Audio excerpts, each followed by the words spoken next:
Yeah, some solace this week for the mother of John Umberger, 33-year-old political consultant who died last year under mysterious circumstances.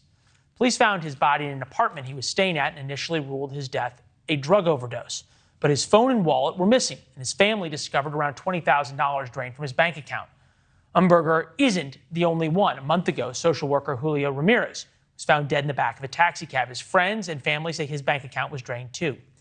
Nearly a year later, this week, the NYPD and the district attorney indicted 6 suspects, saying they targeted more than a dozen people in nightclubs, drugging them and then using cash apps on their phones to rob them of thousands of dollars. And there may be more victims. Linda Clary is here, the mother of John Umberger.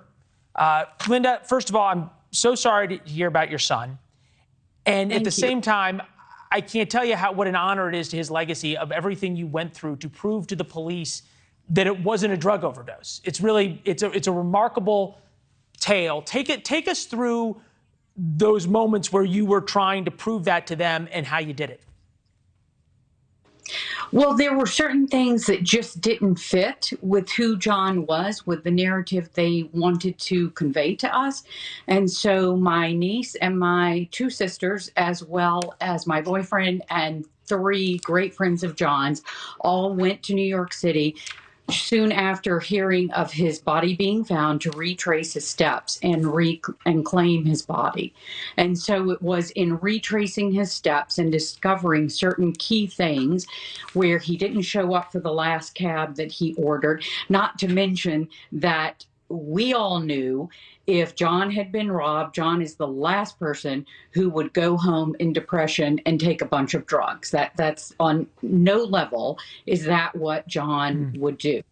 So we did present to the burglary, robbery, sort of detectives at the 19th precinct, our timeline. We actually showed up, 7 of us, at the 19th precinct and said, we're here to meet with you.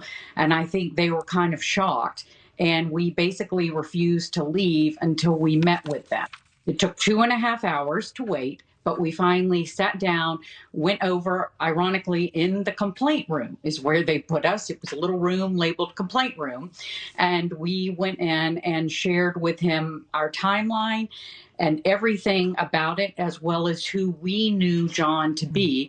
And the detective took note, he listened to us and proceeded. And then a homicide detective who has been a saving grace and the greatest blessing in this tragedy, homicide detective Randy Rose in this whole case. Yeah. He is exceptional, and we are just so grateful for NYPD and for him. The power of a mother seeking justice, it's unbelievable. Hell's Kitchen robbery ring, organized robbery ring targets victims for financial gain. Suspects drug victims with a mixture of fentanyl, lidocaine, cocaine, and others. Suspect gained access to victims' phones by using facial recognition security features to gain access to banking data, et cetera. I could talk to you all hour. I've only just got another couple sentences for you. But well, I want to just quickly say this in light of the last conversation you had. The people who are responsible for my son's death and responsible for Julio Ramirez's death and countless other deaths, these are people who have criminal records. They should not be on the streets. And this is a problem that all of us in this country need to deal with, because it's not like this was the first time they did it. They have rap sheets a mile long. And they are not safe. And until they are behind bars, no one in New York City is safe.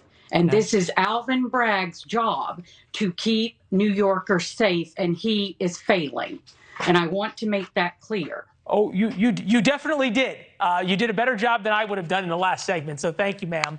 And I will say this: it's undoubtedly that you've saved a lot of lives. Because as you point out, these people weren't going to stop until someone did, and you did. It's good to see you. We're going to keep following this. We'll have you back, all right? Thank you very much. Thank you. Thanks for watching. Go to newsnationnow.com to find NewsNation on your television provider. And don't forget to subscribe. Click the red button to get more of NewsNation's fact-driven, unbiased coverage.